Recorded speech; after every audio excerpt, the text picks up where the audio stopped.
Hello, everyone. My name is Nicolas Gauthier. I'm one of the co-founder at Axya, and today I'll be the one moderating the panel with Tim Richardson from Iter Consulting and Ari from HEC Montreal. So today what we'll be discussing is the best practice to future-proof your supply chain against global disruption. So of course, this is the topics on everyone's lips these days with what's happening with the US and the globalization we're seeing right now. So I'll jump right into the subject and let Tim and Ari introduce themselves, a bit of background about their experience and what is their current role at their respective companies and institution. So welcome Tim and Ari.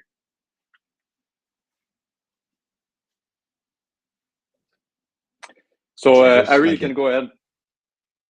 Sure. So no, thank you very much, Nicholas, for inviting me. So my name is Ari Vanesh. I'm professor of international business at HEC Montreal, also visiting professor at the University of Leeds. I've been doing a lot of work on global value chains or global supply chains, and I've been working on this for the last 25 years, mostly looking at the implications for public policy. But of course, right now, there's a lot of interest in understanding how it also has lots of implications for firms as well. Thank you, Ari. Tim. Okay. Hi, I'm Tim Richardson. I'm the Chief Executive of Iter Consulting. As you can probably tell from my accent, we're a UK-based supply chain and operational excellence consultancy. Been in the supply chain arena for more years than I care to remember. But what is happening now is both really challenging and really fascinating. And I think it's a really pertinent subject to be discussing today. So great to be here. Thank you, Tim. So we'll jump right into it. So the first question I wanted to ask to both of you is, starting with Ari, can you summarize in your own words the history of globalization and its impact on our supply chains? Sure, with pleasure. So as I already indicated, so I've been studying global supply chains for the last 25 years. And the reason why I got very interested in global supply chains in the early 2000s was because there was growing evidence that the internationalization of supply chains was a very important driver of globalization. You had companies that before had a lot of production concentrated in one location, and now suddenly they started working with suppliers, sub-suppliers all around the globe. And so ultimately, there were two key drivers that kind of explain this internationalization of global supply chains. One was the emergence of digital technology, which really made it easier for companies to work with suppliers and buyers in different locations. But the second one, and this is the one that I predict is going to be at the center of a lot of the discussions, is that companies were operating in an international environment that was still risky, but increasingly predictable. There was not as much volatility in protectionism between countries. You had China integrating into the global economy. You had international transportation infrastructures that were being fine-tuned. Financing of international trade was getting better as well. So companies were finding that it was less risky and more profitable actually going international than they thought before. Okay, thank you. And just to remember, I forgot to say it at the beginning of the opening of the webinar. Anyone that has questions, just feel free to put it on the comments and on LinkedIn, YouTube, and they'll be available to us, and we'll be able to answer them as we go about the webinar. We got the point of view from Ari more on the, I can say that the academic background, but I want to get the point of view from Tim about the history of globalization, what you've seen, Tim, from your discussion with your customer, from your experience in manufacturing and at Iter. Can you summarize what you've seen happening with the globalization? Yeah, I think it's been, in a way, it mirrors, not surprisingly, the journey that Ari has just described. But from an operational viewpoint, I think we saw an increasing trend of initially low value products being moved from the west to the east, and that was driven predominantly by cost. It had some real advantages for the early movers, but huge risks as well. And I can remember being involved in the early days of moving things to China, and yeah, the time you were moving just because it was the lowest cost, and you just needed to have some really worldly wise people that kind of understood how to manage that dynamic and embedded people from the west in the east to be able to manage to keep control. I think as we've gone by, the scale of the Asian markets has grown, partly because of the wealth that's been implanted from the West, and increasingly higher technology products have moved out there, and increasingly people have moved to a globalization to enable them to supply all of the marketplaces. Yes, there is still cost advantages, but that I don't think anyone would today move something simply because, we think it can be cheaper if we move it, even before we get into the whole tariffs piece. So I think that's it.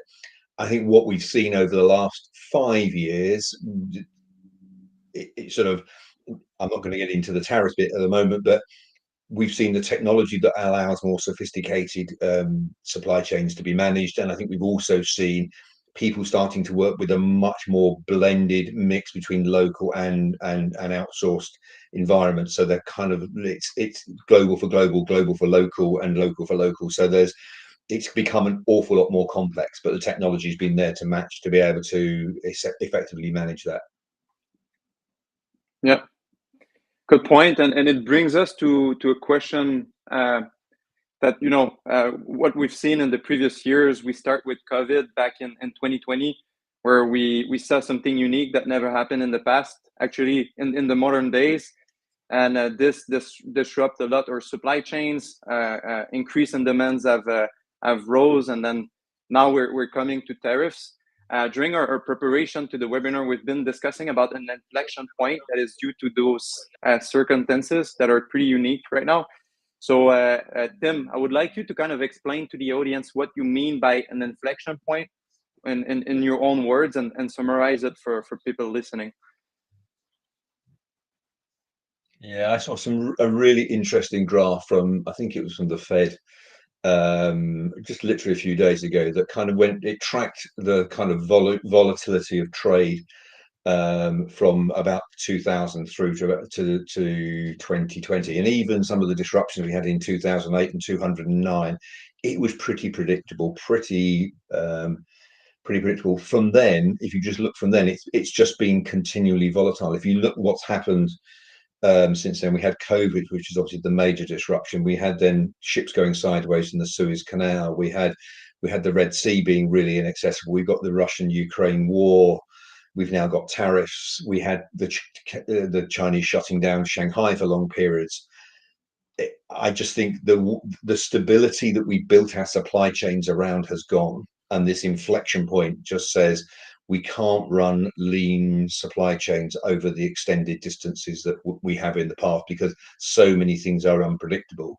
And I think, to me, I find it surprising that many organizations seem to be thinking we're still in a stable environment, and actually these are just little blips that we've got. I kind of think we've got to get the mindset of saying this is the new normal. With the only thing we can say, world tensions, geopolitical tensions are only going to get worse, unfortunately. But I don't think we are going to go back to the point we were. So I think it's an inflection point. I don't think there is a way back. I remember when we were talking before, you were saying, Nicholas, is there any way back? And I can probably answer that in one word. I don't think there is. I think this is the new normal. Exactly. And while we're preparing for the webinar, I think we discussed how we over optimize our supply chain to have the components arrived in the morning and being assembled, let's say, even in the same morning or in the afternoon, and optimize our inventory. But now we've seen companies shift from just-in-time mindset to now just-in-case, to make sure they have enough inventory to supply their customers. And I'm curious, Ari, we're discussing also about the world order right now, how the US with the tariff is impacting the world economy.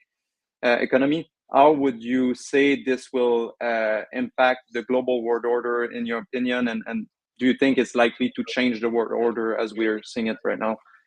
Yeah, that's the million-dollar question. So I'll answer in an indirect way. So I'll first actually just make a small link with the inflection point. I'm not entirely sure yet that we're at an inflection point, but of course, all the there are real risks that we are going towards a point of no return. And what I mean with that is, so first of all, actually, my view of what happened during COVID-19 might be a little bit different from a lot of other people. So yes, we saw a lot of supply chain problems. Yes, we saw the global supply chain pressure index of the Federal Reserve demonstrating real increases in two different peaks during that time period. But actually, I mean, if you look kind of at the end of the day, it is actually quite remarkable how the global system was able to deal with the incredible shocks that we dealt with at that time to make sure that products still kept on flowing. Not as efficiently as before, because as Tim already pointed out, the global trading system and in which global supply chains are operating were really developed, became really, really complicated, and were developed for a world with little uncertainty, and that kind of has been disappearing a bit. Right now, there's kind of something else going on, though, that is, of course, a bit more of a concern. So, and this is what is happening with tariffs and protectionism. The point that is important to note is that this is not just what has been happening in the last couple of weeks and months.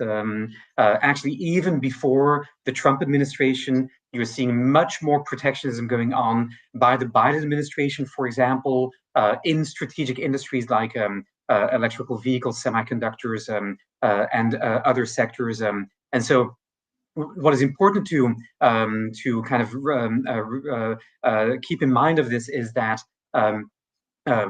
all that this is doing, this protectionism, is undermining the rules-based international system that we have carefully been developing for the last 30, 40 years. And so this rules-based international system is exactly the system that made sure that there was a certain predictability for companies when they were operating between countries. Now what is happening is that 1 month there is one thing happening, the next month something else is happening. And one of the concerns that could lead really to this inflection point is that right now it still has been concentrated between the United States and many, many other countries. But as we might be seeing China deflecting its trade towards other nations, and other nations trying to cope with their own trade wars that they might be having with the US and then other countries trying to protect their own companies, what might be happening is that this kind of decision to start playing around with trade policy to get geopolitical gains might not be something that the US does, but that other countries start doing as well. And then you kind of get to this cascading effect that might lead to really the rules-based international order being undermined. Amazing. We do have a few questions that are being asked by the audience. I would like to make sure we answer a few of them. The one coming from St. Clair, with the new normal, does the panel anticipate to move to a more vertically integrated supply chains instead of horizontal supply chains? And I think that's a great question. Maybe we can get the point of view from Tim on the consulting at Iter, and his background in manufacturing might be relevant to answer that question. I think this is me sitting on the fence now. I think the answer is a bit of yes and a bit of no. So I think in some environments it's yes. So things that can be made more vertical. So I don't know, steel, fabrications, those sort of things will be much more vertically integrated. Vertically within a nation, not necessarily within an individual business. So I think they'll be localized if that's what we mean vocal. But there's bits like semiconductors. There are, was it 90% of the world's really high-tech semiconductors are made in Taiwan.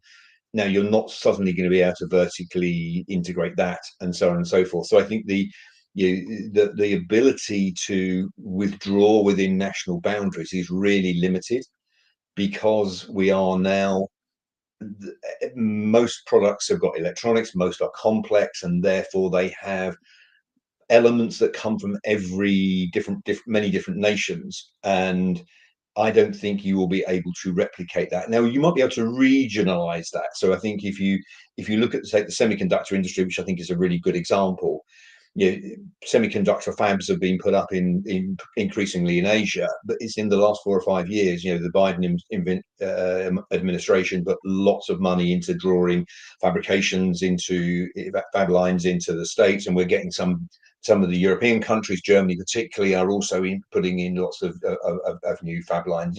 These are $30-40 billion investments, so you don't make them lightly, but that is beginning to move into regions. So I don't think it'll be vertically integrated, but I think it will become more regionalized, and the less high-tech bits will become more localized, I think, is what we are seeing.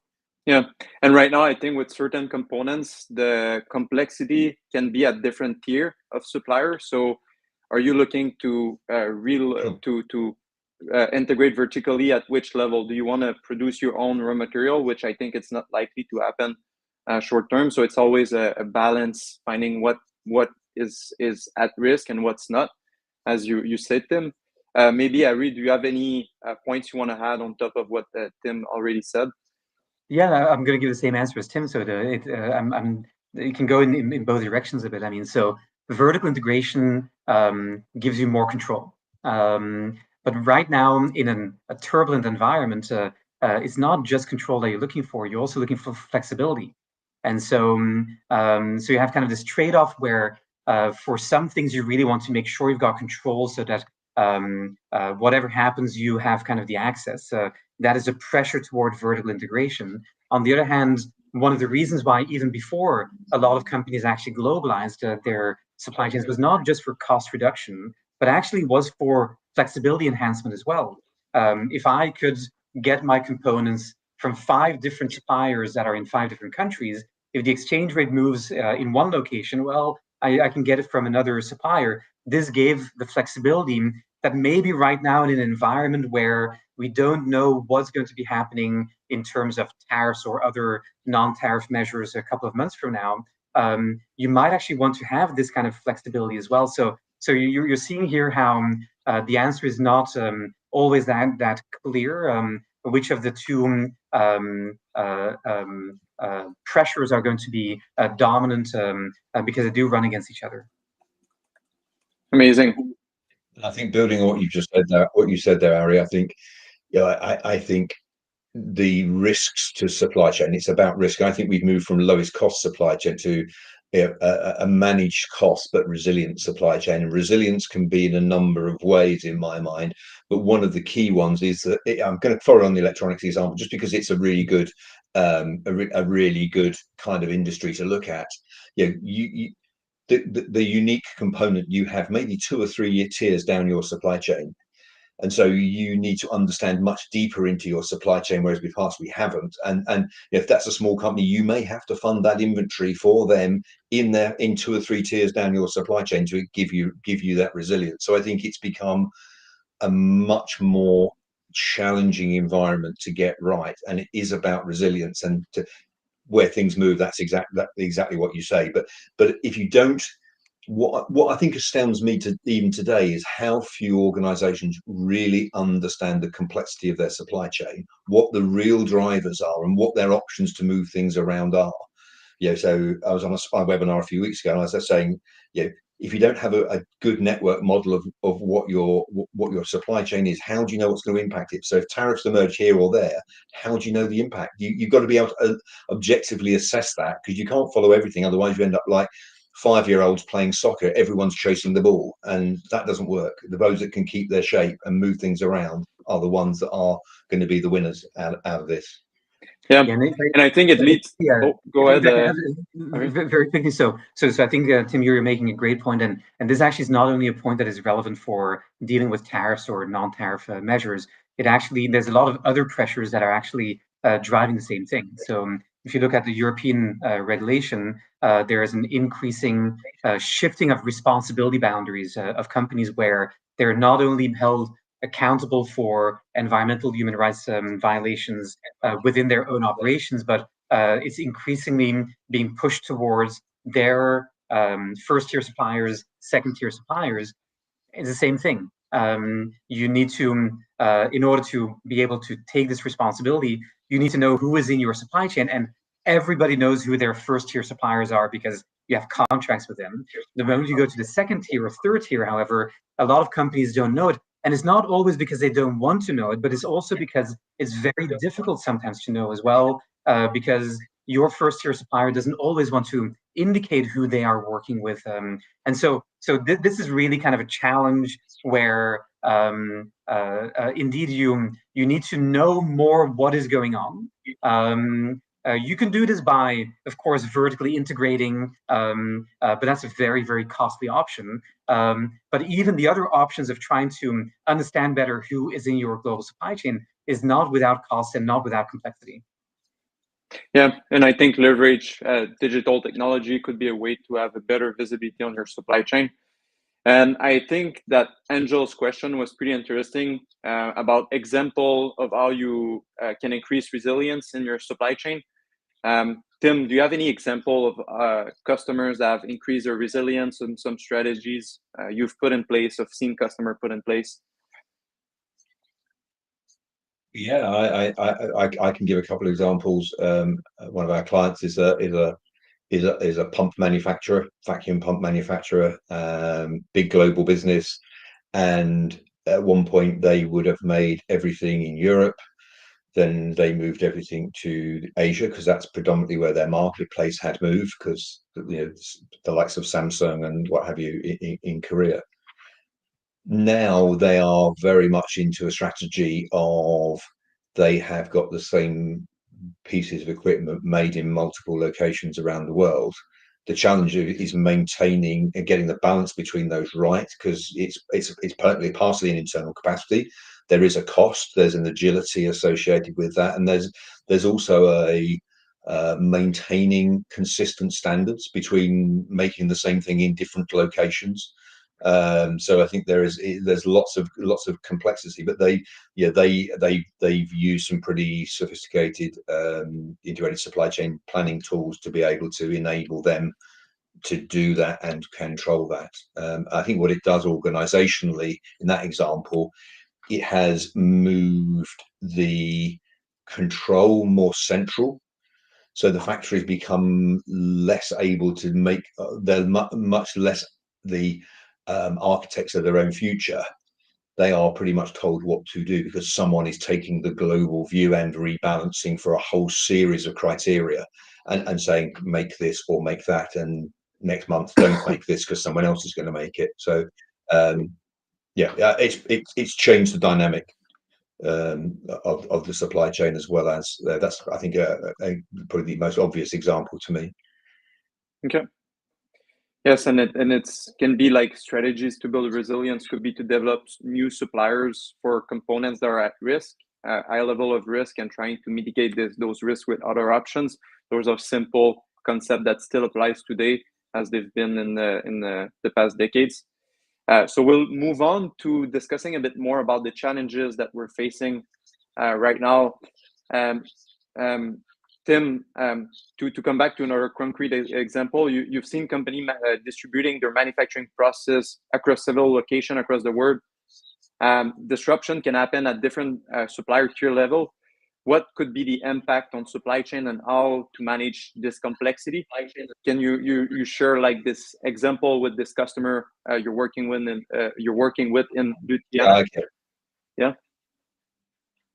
Yeah, and I think I can maybe just carry on the example. I think I sort of started to answer the question that you've just asked anyway. Exactly a bit. So I think the key of it is rather than things being planned locally, things are very definitely now being planned centrally, and the control is very much more of a central control to enable just the trade-offs to be made, and someone sits at the center. They're the only people that can have the complete picture. So there's definitely a technology, there's a capability change, and I think one of the other key bits is being clear of the operating models that you're working within the factory. So some things are made in high volume relatively, and therefore made across the area, across multiple locations. Some quite specialist are only made in one location, because that's the balance of risk, because actually there isn't volume to make them in multiple locations. So then you've got the extended lead times and how you manage those. So it isn't a one size fits all. I think the question about vertical versus horizontal, I think it's the same thing. It's all driven from working out the customer offer and how you can build a resilient supply chain in order to do that at the cost you can afford to supply it to. And I think there is unquestionably, I think we are well past peak globalization. We're well past a peak kind of supply chains being designed simply for their lowest cost. It is about designing for resilience. We spend a lot of time helping clients model the various scenarios and test where their supply chain is vulnerable, and then putting in mitigation strategies to help them address that. Amazing. And Ari, on another challenge that we're still living, even though there's the tariffs happening, there's been COVID, is the workforce shortage. So we'll need to see an increase in productivity if we want to keep the same rate of growth and keep having a product made locally and so on. Can you share a bit the impacts that workforce shortage can have on businesses, and how do you think it will evolve in the next decade? Great question. So I mean, so when we're talking about productivity, we're hearing that in Europe, in Canada, productivity has been mediocre compared at least towards the United States. I think the first thing that's really important to understand is that actually productivity is very much related to the firm's abilities of developing their most efficient supply chain. As Tim has been indicating a number of times, so right now, companies, when they're creating global supply chains, are not just doing it for cost reduction, they're doing it also for resilience building. And what this means is that building resilience doesn't mean produce everything locally. In fact, actually, very often, having a globalized supply chain actually can be very good for resilience. The way how this links with productivity is that if companies in Canada, for example, are able to identify and work with their most efficient supplier and their best buyer, this is actually really important because it can reduce costs and it can increase the quality of the components that they get access to. And that actually has been shown to have a significant productivity boost for firms. So for one firm, this is a case. For entire industries, this is a case. And for entire countries, this is a case. There's a lot of evidence that countries that integrated further into global supply chains saw their productivity going up. This here is kind of where what we're talking about right now of these uncertainties is a bit of a concern. And this is a concern in the short run and in the longer run.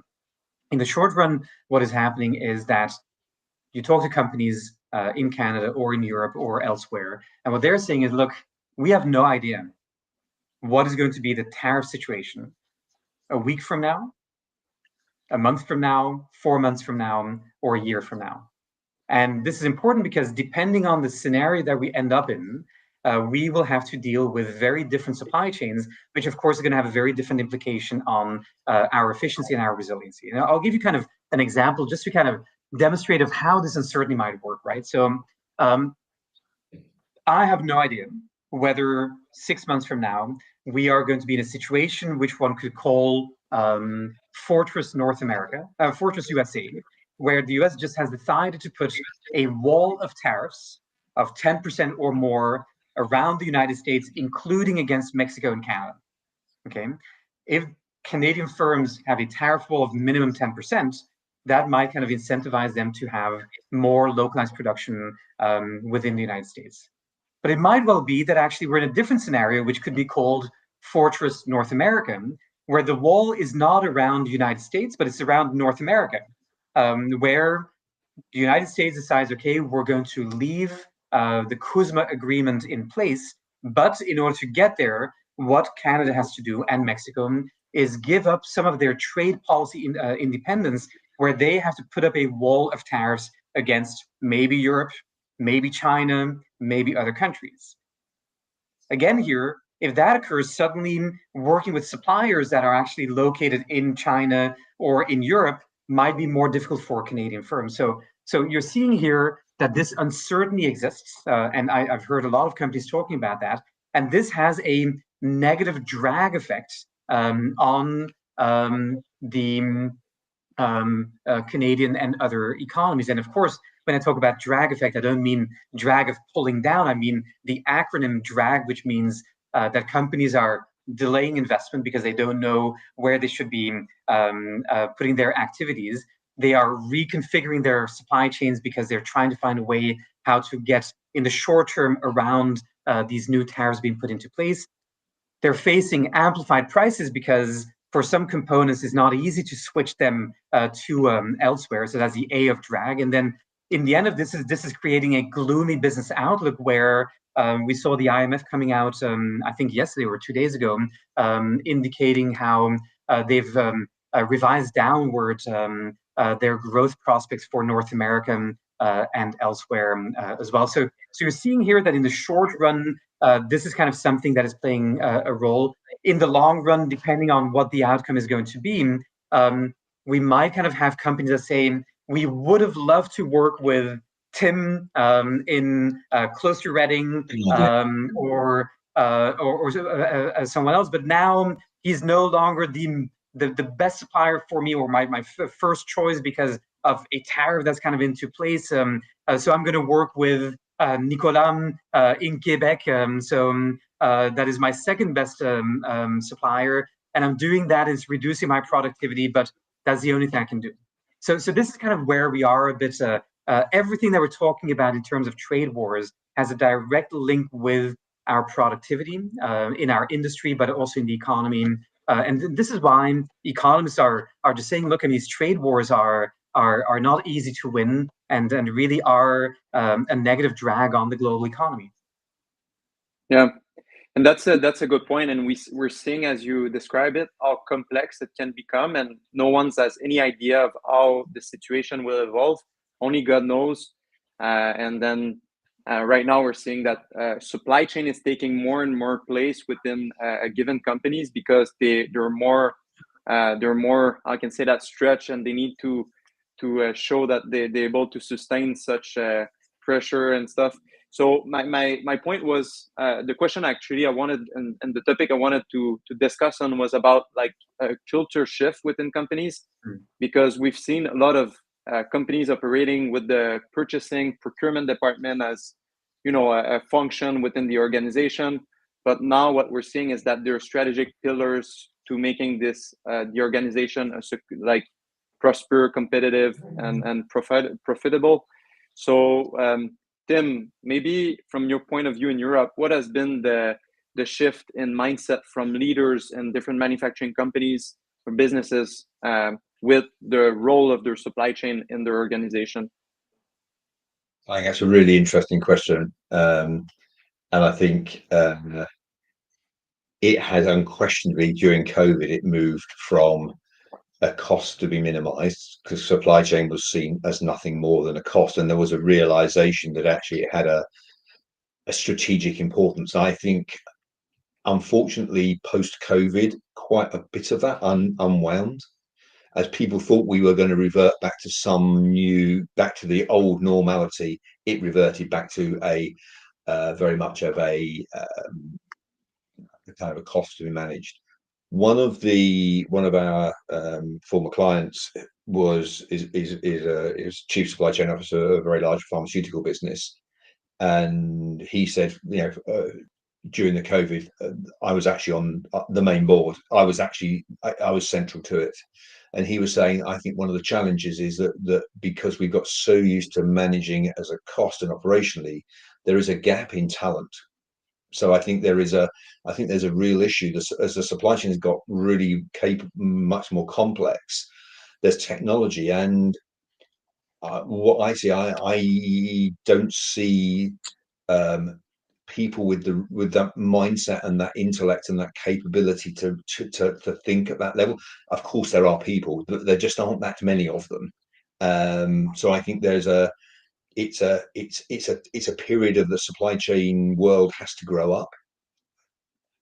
it's been complex and sophisticated, but it has a completely different role now. And I think there's a gap between the capability and the requirement. Yeah, and I completely agree. And I think when you look historically, buyers were asked to, manage POs, manage suppliers, send orders, follow up with them, but they were not asked to think strategically and develop new supplier, make sure your supply chain is resilient.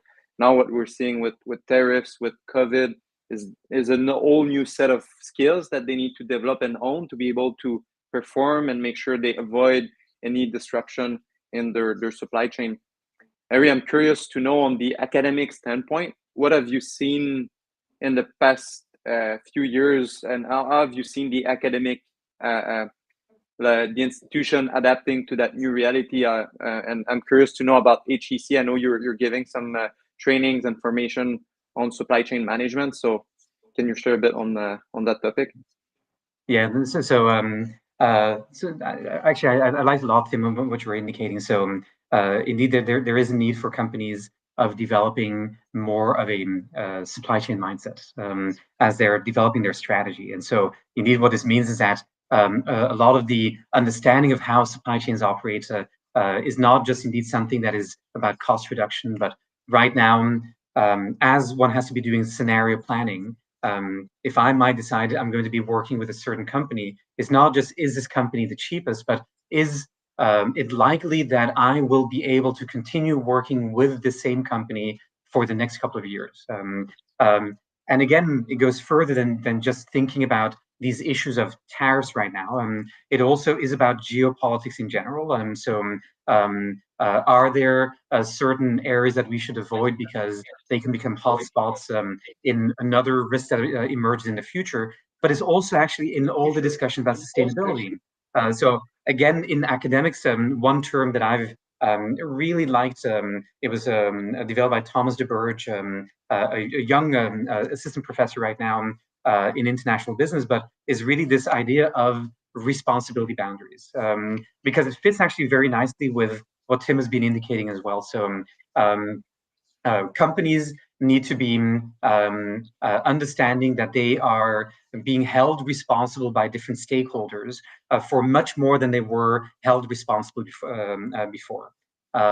This can be because now they need to be demonstrating how sustainability issues influence their bottom line, but also how their actions have an impact on sustainability issues. But you can also spread this to geopolitical issues as well. You need to be very careful that what you're selling is not going to be, especially in strategic industries, is going to certain sub buyers that can get you into trouble as well. So all this means that you have to be bringing the thinking about supply chains away from procurement offices higher up into the strategic decisions of companies. So this means developing geopolitical intelligence, developing sustainability intelligence, resiliency intelligence, which are things that we've not been thinking about very much. And this is exactly the types of things that we discuss in courses on global supply chains, of trying to get a better handle of it. The final thing I'll kind of indicate is that none of these things are easy. And one thing that's really important as well is that none of these things is free. And I mean, both of you are in consulting.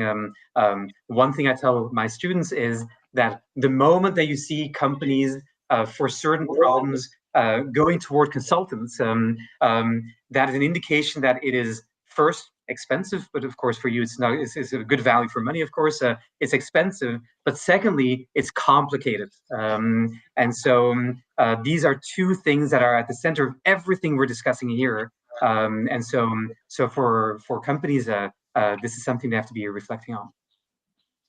Yeah, and that's a good point. And I think this will lead us to the next topic we want to touch on, which is how to future-proof your supply chain against global disruption, which is actually the theme of this webinar. So we've been highlighting some problems, some challenges, but now how can you make sure your supply chain is resilient, your supply chain won't be, will be, how you minimize the impact on your supply chain actually.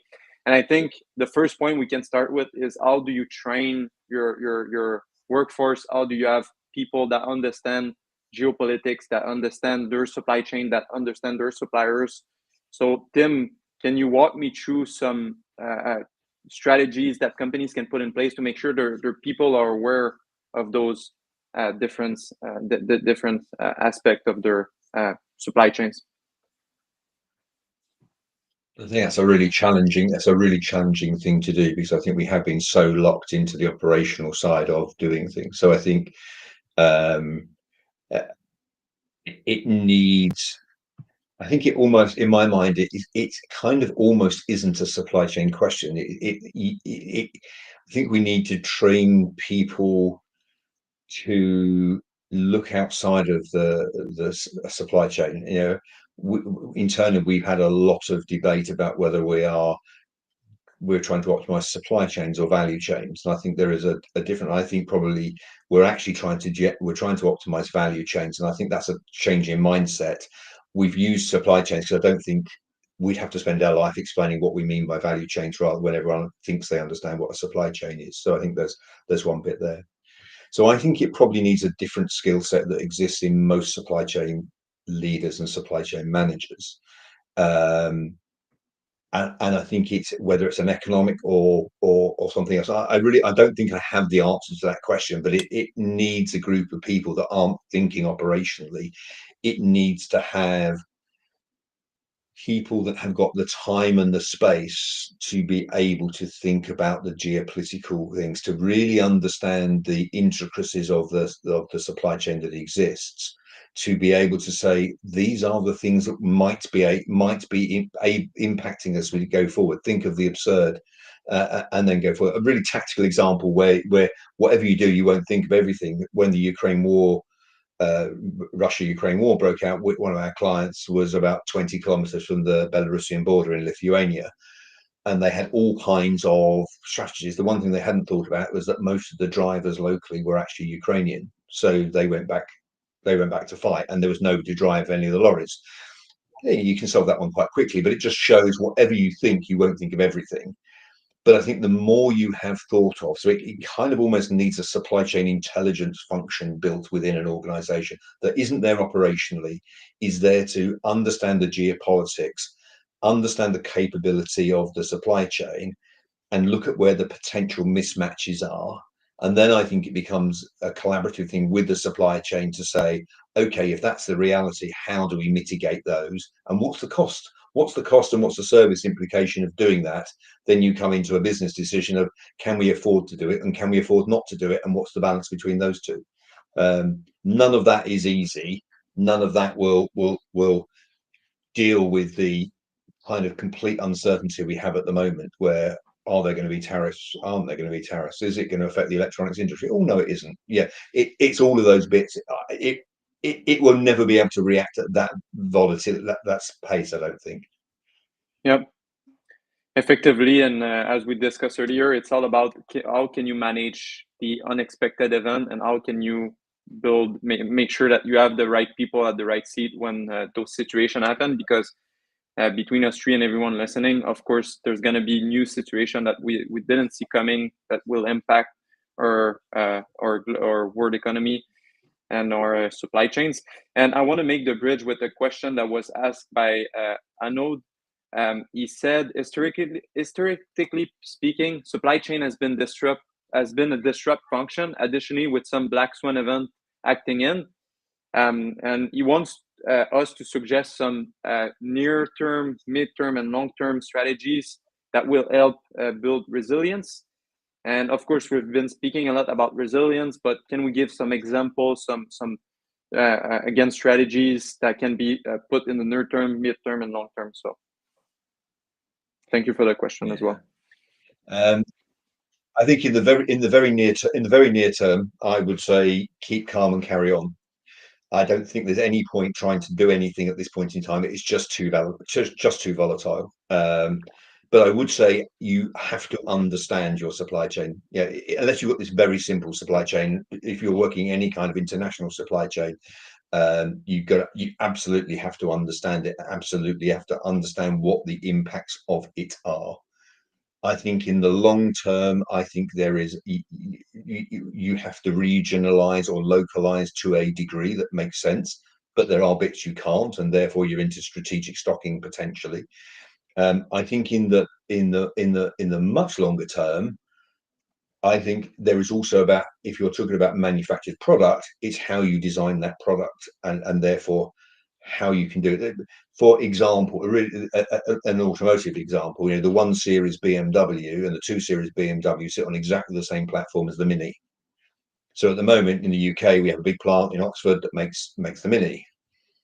But why shouldn't it make the Mini and the 1 Series and the 2 Series BMW, and another facility make a Mini and the 1 Series and the 2 Series BMW? So it's those kind of nuanced strategies that kind of allow us to. And then but if you think about it, then you've got a much more complex planning process. You've potentially got a greater risk supply chain. So some of the technology that exists in those cars comes from one source. So it's really quite. I think in the long term, it is significantly about product design and how you can design products to be resilient in the supply chain. Yeah. And I've read the book with Peter Zanahan called "All the End of the Word is Just the Beginning." And one point that was mentioning is how our product complexity have increased in the previous years. If we go 20 years ago, there was no screen into our cars. Now there's screens everywhere. There's electric motors. There's chip everywhere into our cars. So it makes our product more complex and more dependable on other countries, and with globalization and making sure that the world order stays relatively stable. So maybe, Ari, I would love to hear your point of view on that question. What would you think would be the near term, mid-term, and long-term strategies that someone can put in place to help with resilience? So indeed, I think near term is just, try to kind of make sure that you can ride the wave. I think in midterm, right now it's very difficult not to focus on the risks that are out there.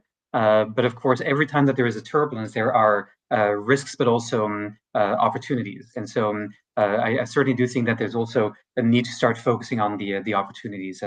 I'll give you again an example. Canadian firms are very facing a lot of risk toward the United States, and so they're looking at doing export diversification.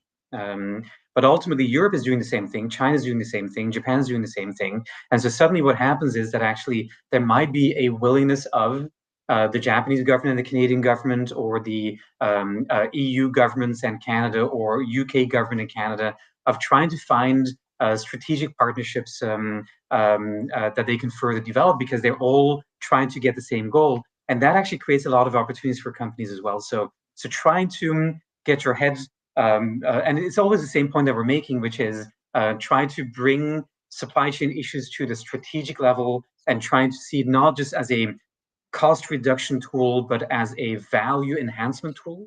And the moment you do that, it's not just about risk management, but also about opportunity management as well.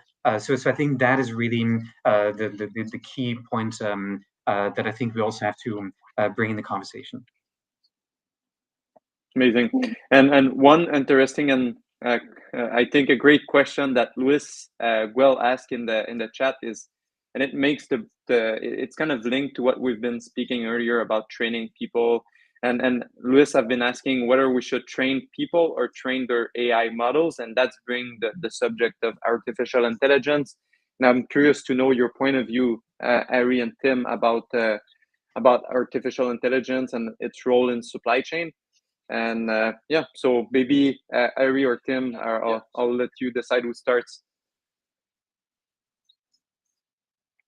Go ahead. I'll start. Yeah, go ahead. If you want. I think the answer is yes. I think you've got to train both.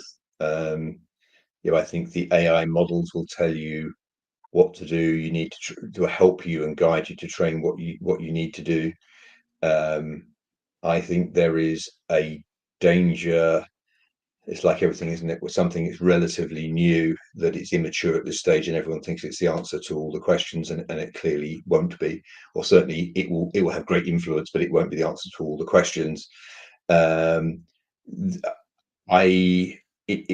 manufacturing businesses I see, I have quite a bit of concern about the real deep use of AI, because I think the data they're using is really poor in many organizations. Whenever we're building whatever model it is, the biggest challenge is always getting and validating reasonable quality data. So if you're training AI models on poor data, if you're looking macroeconomically, probably differently, but if you're looking internally, I think that has some real challenges. But even if you are able to do that, what it is suggesting, I think in planning terms, can be is probably relatively easily executable. But if it's beyond that, it's about the structure and the operation of the supply chain and the strategy of the supply chain, then you need to have people that can make good understanding of what it's telling. Otherwise, we could end up in even a greater mess.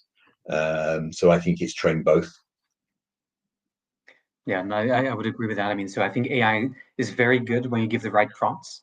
But if you're trying to structure your global supply chain to take into account a new way of thinking about what is happening in the world, etc., you need to have the right people who can provide the right prompts. So it's always going to be finding the right people who are going to help you, and then these people nowadays need to be increasingly well versed in AI issues. But this idea that you can just substitute a good person by a good AI model. We're not there yet. So I think it's I would put the focus really on finding the right people, not necessarily the right AI models. Yeah, and I think that's a good point, and especially about like the data that the AI is trained on. A lot of companies right now are relying on human to input data into the system, and then the data from the system is used to train AI models. But as you know, sometimes when we're in a rush or under pressure, we tend to forget to update the system, and now the AI model trains on a wrong set of data or unreliable set of data. So this leads to often like issues with production and not optimized algorithm. One point that I think I want to touch on before we kind of close the webinar and bring it to a end and answer maybe a few questions at the end is about something that you mentioned, Ari, about transforming risk and threat in opportunities. So I would like you to kind of get into that topic for the audience. So it's not necessarily transforming the risk into opportunities, but really not just focusing on minimizing risks, but also looking at how actually to which new opportunities are coming out. I mean, and in Canada, for example, right now, and in Europe and in other places, there is the realization that maybe in the future they cannot rely as much on United States for defense. So suddenly in the military industry in Canada or in a lot of European countries, that's an opportunity that has emerged in this very volatile environment. Right now, the relation between China and Canada for years now has not been very good. But the fact that both China and Canada are in the same boat means that there might be an opportunity of a slight reset of the relation, and that again might give opportunities towards companies who are looking in that region. So it really is kind of this idea of risks and opportunities are not always in the same area. So instead of just staring blindly at where the problems are, and there are a lot, and there is good reasons why people are blindly staring at it, there's actually an opportunity of kind of looking and saying, well, okay, but what else is happening around us? What are the other unintended consequences that have emerged as this turbulence has been coming? And are there things that we can do in order to deal with this? I'll give a final example. One big issue in Canada is that there are a lot of trade barriers between provinces. There's political reasons why this is the case. Provinces don't want to necessarily work together. Now suddenly, because companies are seeing that it's very hard for them to sell in the United States, they're saying, well, governments, can't you do a bit more to make sure that these trade barriers between provinces get reduced? And there are some actions being taken right now to do this. So again here, look kind of around what is happening in your industry.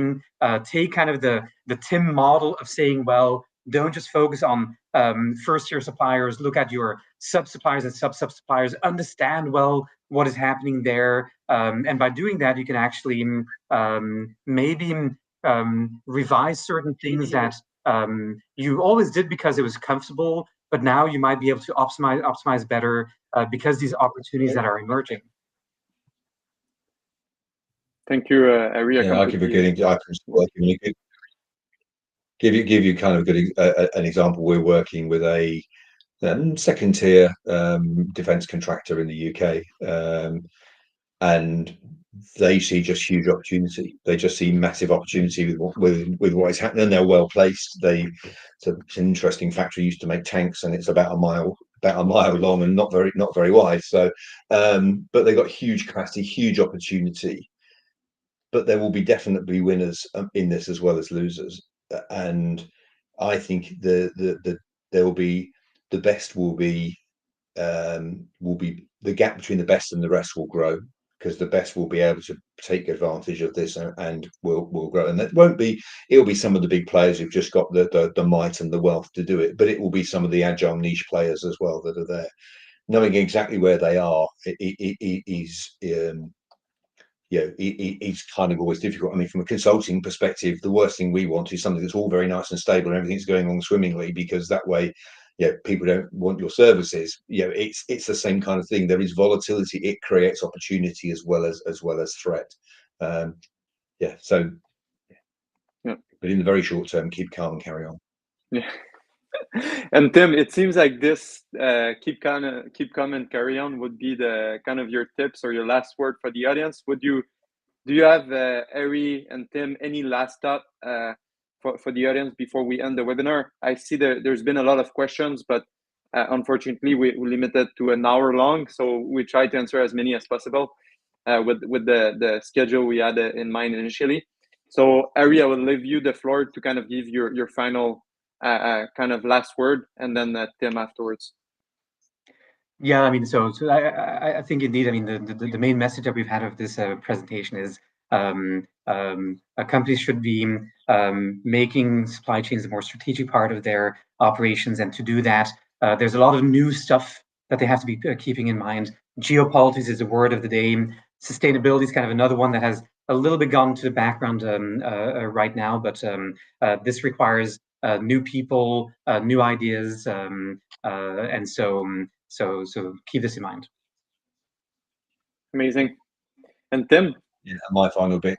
I think my final comment would, I think we need to start thinking. He's probably putting what you've just said, Ari, in a different, slightly different. Is just saying I think we need to think in terms of value chains, where the value is being created, and that's in a number of dimensions: sustainability, resilience, environmental, whatever that is. But we need to shift the thinking away from it's all about lowest cost. And I've seen in lots of the questions are coming about operational efficiency and supply control towers, and I think those are all absolutely valid, but they're not the things that are ultimately going to move the needle. I think it's about strategy, and strategy is only any good if it's really well executed, and it's only executed if you've got the right tools and the right people.